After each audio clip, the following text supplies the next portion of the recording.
Convido você a abrir a sua Bíblia comigo na primeira carta de Pedro, capítulo 2. Primeira carta de Pedro, capítulo 2. Leremos os versos do 18º até o 25º. 1 Pedro, capítulo 2, os versos de 18 a 25. Esta noite quem deveria estar pregando é o reverendo Kassab. Todavia, por conta da doutora Amanda, sua esposa, foi testada para positivo em Covid, eles estão cumprindo a quarentena e por isso que eles não estão aqui hoje conosco. Deus abençoe a doutora Amanda, ao reverendo Ricardo e a família. E eu quero, nessa noite, conversar com você sobre o tema Lidando com o Sofrimento.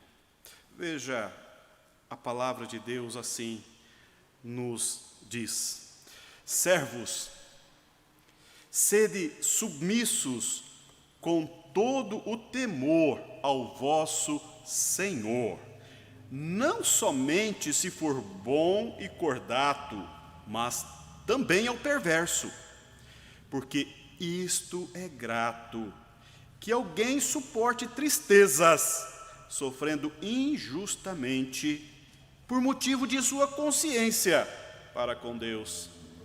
Pois que glória há se, pecando e sendo esbofeteados por isso, os suportais com paciência? Se, entretanto, quando praticais o bem, sois igualmente afligidos e os suportais com paciência, isto é grato a Deus. Porquanto, para isto mesmo fostes chamados, pois que também Cristo sofreu em vosso lugar, deixando-vos exemplo para seguirdes os seus passos, o qual não cometeu pecado, nem dolo algum se achou em sua boca. Pois ele, quando ultrajado, não revidava com ultraje quando maltratado, não fazia ameaças, mas entregava-se àquele que julga retamente, carregando ele mesmo em seu corpo sobre o madeiro os nossos pecados, para que nós, mortos para os pecados, vivamos para a justiça. Por suas chagas fostes curados. Porque estáveis desgarrados como ovelhas, agora, porém, vos convertestes ao pastor e bispo da vossa alma.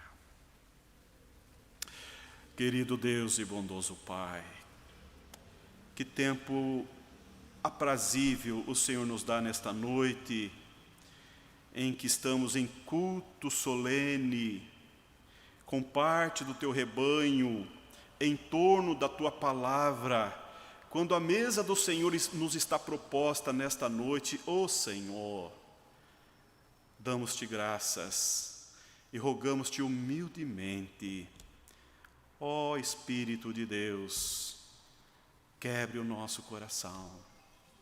Converta, Senhor, o nosso coração ao Senhor pela Tua palavra.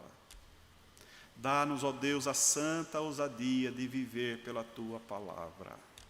Ajuda-nos nessa noite, nesta porção da Tua palavra, que estas verdades sejam aplicáveis e aplicadas e vivenciadas em nós, pelo poder do Teu Espírito. Em nome de Jesus. Amém. Meus irmãos e irmãs, estamos estudando a carta de Pedro e no capítulo 2 o apóstolo Pedro está falando sobre a igreja como um edifício espiritual que está bem fundamentada na pessoa de Jesus Cristo, que é o fundamento, a rocha que sustenta esse edifício espiritual. E ele fala nesse capítulo que a igreja é chamada a viver os desdobramentos dessa realidade espiritual em Cristo Jesus na sociedade, na cultura. Ele fala do desafio, das implicações da vida cristã na sociedade. No domingo passado, nós conversamos sobre a obediência às autoridades. Agora, o apóstolo Pedro, nesse texto, ele fala de como devemos lidar com o sofrimento no trabalho. Como nós devemos enfrentar e suportar as demandas, as injustiças que nos imputam dor, que nos imputam sofrimento, a partir da nossa relação de trabalho. No capítulo 3, ele vai falar sobre as implicações da vida cristã na família. De modo que esta carta, ela é prática. Ela é prática. O apóstolo Pedro se ocupa da praticidade do Evangelho. Como nós podemos influenciar o mundo pela nossa fé. E é um texto duro. Confesso aos irmãos que não é um dos textos fáceis de viver. Pregar nem tanto. Mas nessa semana eu preguei muito a mim mesmo quando estudando esse texto, porque quando o apóstolo Pedro está escrevendo a esta igreja, e convém nos lembrar aqui que ele está escrevendo para diversas famílias que foram retiradas de Roma, da capital do Império Romano, e foram colocadas lá na Ásia Menor, na divisa da Ásia com a Europa, hoje a atual Turquia. E ele vai dizer aqui no versículo 1, aos eleitos que são forasteiros da dispersão no Ponto, Galácia, Capadócia, Ásia e Bitínia. Ele está escrevendo para escravos do Império Romano que estão longe das suas terras, perderam as suas propriedades e são escravos nesta terra onde eles estão ali habitando, lidando com muito prejuízo social, com grande prejuízo financeiro, e ele está trabalhando, aqui o versículo 18 fala de servos, ele não está falando servos com aquela palavra no grego, doulos, que é a palavra escravo, mas ele está falando de servos domésticos. Grande parte desses crentes da igreja estão sendo escravos em famílias, dentro de casa, e eles estão lidando com este sofrimento nas casas de seus senhores. E o apóstolo Pedro, então, cuidando para que eles avancem, caminhem, suportem esse tempo de aflição, esse tempo de opressão, em risco da própria vida, da própria existência, da subsistência familiar, o apóstolo Pedro traz aqui duras palavras, e essa palavra, no versículo 19, ele vai dizer, versículo 18 ainda, sede submissos com todo o temor ao vosso Senhor, não somente se for bom e cordato, mas também ao perverso. Quando Pedro está escrevendo para esses cristãos que estão lidando com injustiças, ele fala que eles devem ser submissos com temor àqueles a quem trabalham, não somente aos que são bons e cordatos, mas também aos perversos. O apóstolo Pedro está trazendo-lhes uma palavra estreita, para que eles compreendam a implicação do Evangelho na vida daqueles que caminham por fé, vivendo em condição de opressão, para que eles vivam, não apenas sejam submissos à vista, para enganar o seu Senhor, mas ele fala que vivam em submissão com temor. E a palavra temor implica um sentimento de amor, de honra, de respeito, de dignificar aquele a quem serve, mesmo que ele for perverso. E ele vai explicar por quê, no versículo 19. Porque isto é grato. que alguém suporte tristezas sofrendo injustamente por motivo de sua consciência para com Deus. Meu irmão, minha irmã, quem não lida com a injustiça neste mundo?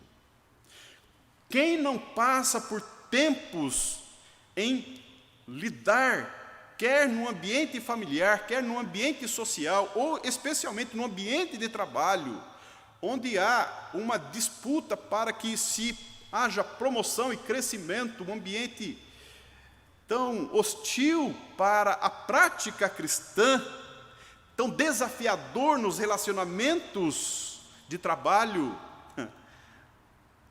O apóstolo Pedro está dizendo que servir com temor, mesmo ao perverso, é grato por conta da consciência com Deus.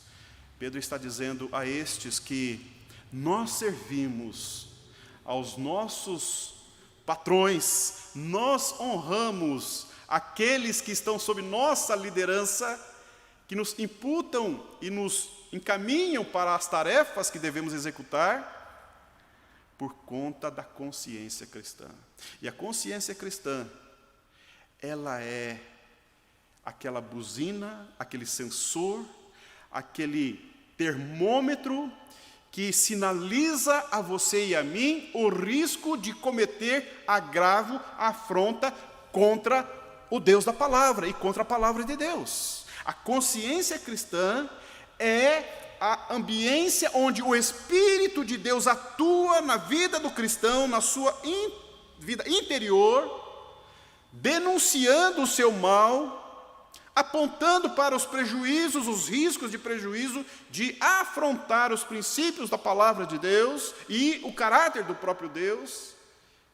E é por conta desta consciência que nós devemos viver vida em obediência, em temor, mesmo que o chefe seja aqui perverso.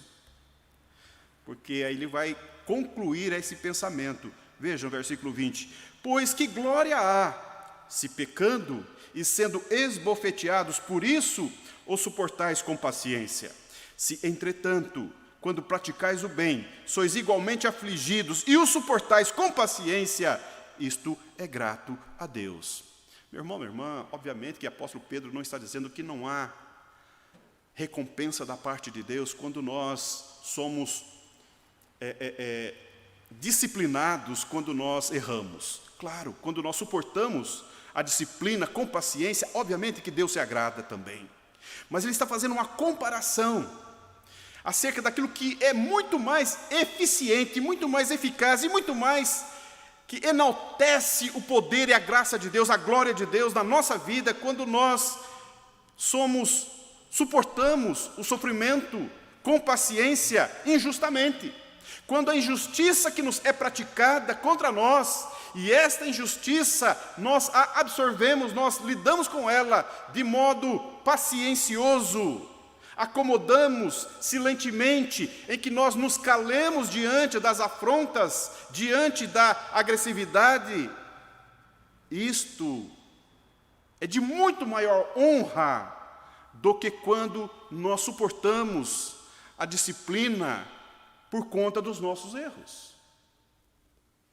E aí eu quero dizer para você que o Evangelho é o caminho estreito. O Evangelho nos propõe um estreito caminho, um caminho por demais estreito, porque o apóstolo Pedro está escrevendo para famílias que estão sendo oprimidas por uma estrutura muito pesada, muito forte, contra a qual eles não têm nenhum recurso para arguir e levantar-se contra. E então o apóstolo Pedro, temendo pela própria condição em que eles estão vivendo, ele diz: olha, nas condições de extrema dificuldade, o caminho é confiar no Senhor, é aguardar no Senhor. E isso tem a ver com o Deus da providência. O Deus da providência.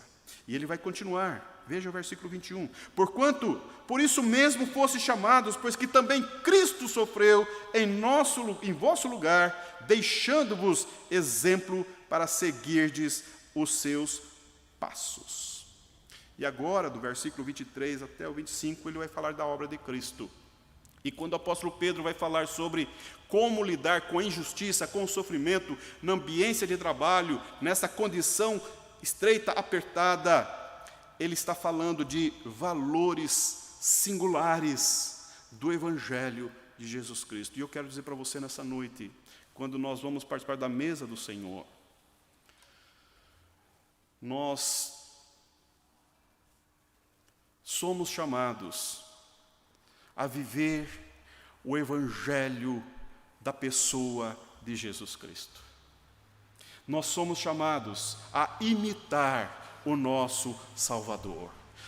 O apóstolo Pedro está incitando, chamando a atenção daqueles cristãos do primeiro século, e esta palavra transporta todos os séculos e chega nesta noite a você e a mim com esse mesmo desafio de viver a vida a partir da vida de Cristo, a partir do exemplo do caráter de Cristo na nossa vida. E é simples, mas é profundo. E as implicações e os desdobramentos são extraordinários. O Evangelho não é para os fortes, o Evangelho é para os fracos. O Evangelho só faz sentido na vida daquele que compreende a sua revolta, a sua indignação, que compreende o seu mal, que percebe-se tomado, tragado, envolvido com o mal, que percebe que não há justeza, que não há equilíbrio, que não há o bem nas suas práticas diárias. A estes o Evangelho faz sentido. Essas pessoas que se sentem cheia de vileza, de pecaminosidade, que está envolvida, tragada pelo mal, a estes o Evangelho faz sentido, aos fracos, aos fracassados, aos derrotados, aqueles que vivem uma vida sem a graça de Deus, a estes que foram regenerados, que se arrependeram, que se converteram, que estão nesse caminho estreito de voltar-se contra o seu próprio mal, de voltar-se contra os seus próprios apetites, contra as suas próprias ações encharcadas de pecado. A estes que sabe que de si não sai bem, só sai o mal, a estes que vivem buscando uma vida na palavra de Deus, que vive a vida pautada pelo poder do Espírito de Deus, que se quebranta, que se quebra, que se derrete, que se derrama diariamente diante do trono da graça de Deus, chorando o seu pecado, chorando o seu mal, buscando graça para o seu pecado, querendo viver vida reta, vida justa, vida santa. O Evangelho de Jesus Cristo é esse convite a essas pessoas que não conseguem de modo algum viver a partir de Jesus Cristo. É a esses que o Evangelho faz sentido. E o Evangelho também não é só para os fracos, mas é também para os fortes, para os corajosos, para as corajosas, para aqueles que confrontam a si próprios, que confrontam o seu mal, que têm esse santo encorajamento pelo poder do Espírito, de não reagir à afronta, de calar, de emudecer diante do mal, que não revida o mal com o mal, que pratica o bem a partir do mal. A estes o Evangelho faz sentido.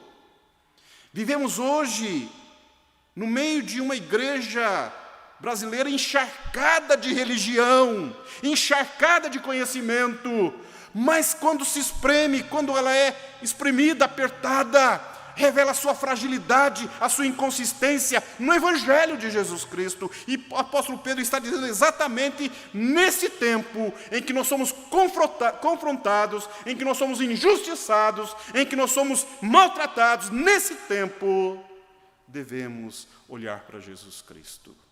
Hoje eu e você vamos participar da mesa do Senhor, e na mesa do Senhor nós temos o Rei que se fez pecado. Esse é o contrassenso do Evangelho. Esse é o contrassenso do Evangelho, que ele se tornou glorioso, um instrumento de escárnio, de vergonha, de dor.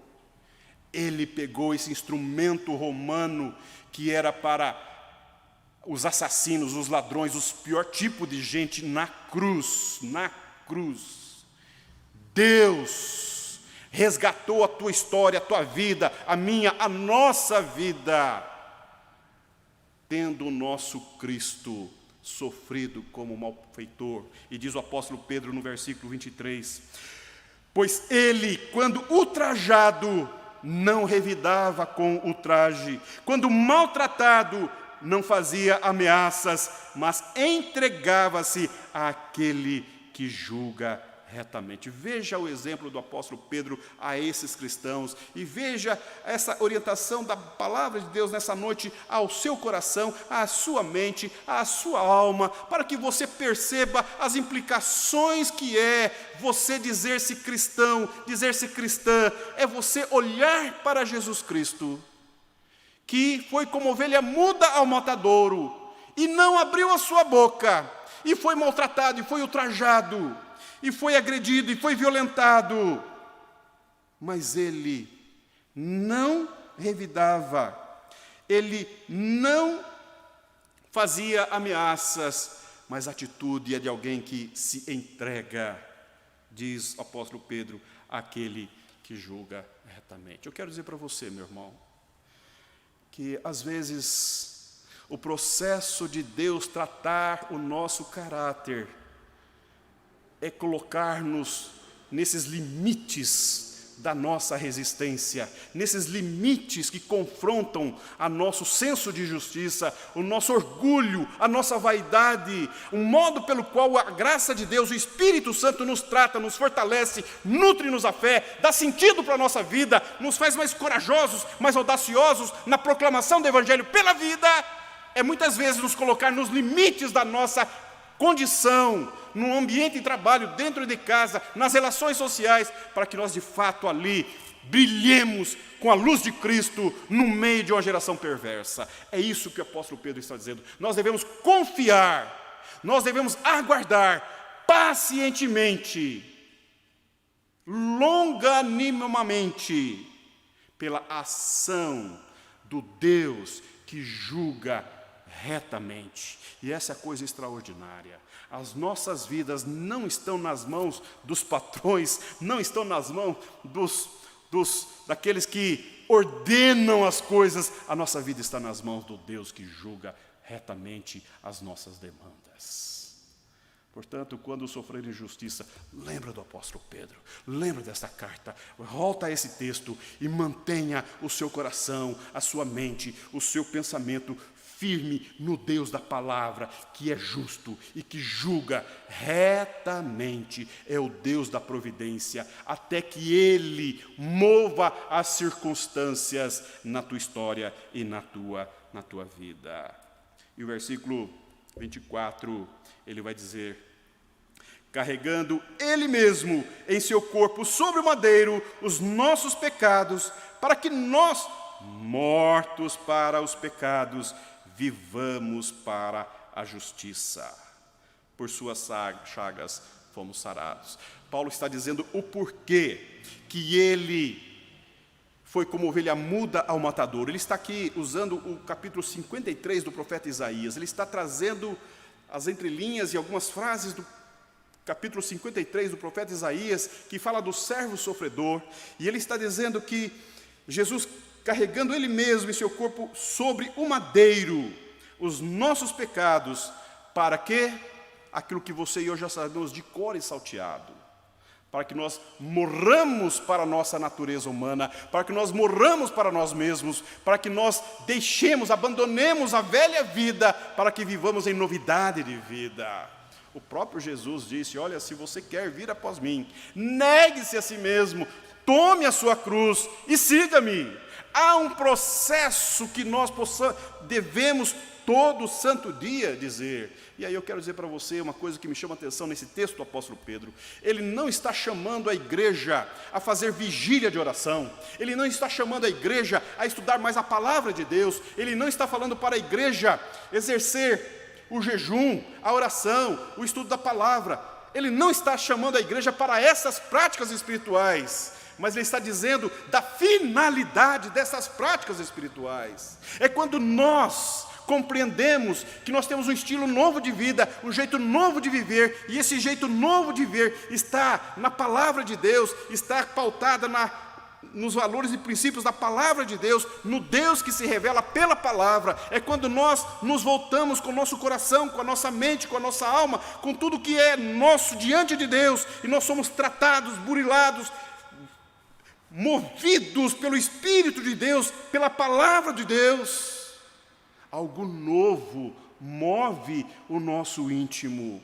O mal é tocado pela palavra de Deus, e o Espírito de Deus nos fortalece, nos dá recursos, condições para respondermos pela fé, na santa expectativa de que Deus vai agir lá e cá. Ô meu irmão, ô minha irmã, precisamos manter as nossas disciplinas espirituais, porque os resultados das nossas disciplinas espirituais é vida reta, é vida santa, é vida que glorifique o nome de Deus. Não faz nenhum sentido nós frequentarmos cultos, recebermos e vivermos. Hoje você pode passar o dia todo ouvindo sermão, que você não vai repetir nenhum sermão durante uma semana, um mês. Há tanta gente pregando o Evangelho de tantos modos, de tanta forma. A palavra de Deus está tão acessível a tanta gente, e você pode acessar tudo isso. Mas se você não estiver movido pelo Espírito de Deus, numa mudança de vida, numa mudança de propósito, dando uma significação nova para a sua vida, para o curso da sua história, eu quero dizer para você que você está encharcado de conhecimento, encharcado de religião, e isto não faz nenhuma diferença na vida daqueles que de fato não revelam este santo encorajamento de ficar calado, silente, mudo diante das injustiças e aguardar no Senhor, porque o exemplo que ele propõe é dos mais extraordinários que o mundo já viu, o nosso Salvador Jesus Cristo. Portanto, o exemplo de vida cristã nós podemos ter nos mais velhos da igreja. Eu, por exemplo, tive como referência de vida cristã os meus pais. Tive a bênção de crescer num lar evangélico, desde não tinha noção de quem era. Fui encaminhado a uma igreja presbiteriana, e dentro de casa o Evangelho foi anunciado e vivenciado de tantas formas, múltiplas formas. Ou seja, até por osmose eu conheço o Evangelho. Todavia, se eu não tenho esse compromisso pessoal com as verdades que me foram apresentadas, meramente religião, e não há mudança de vida. O apóstolo Pedro está escrevendo para esta igreja, e ele conclui dizendo: porque estáveis desgarrados como ovelhas, agora, porém, vos convertestes ao pastor e bispo de vossas almas. Que coisa extraordinária.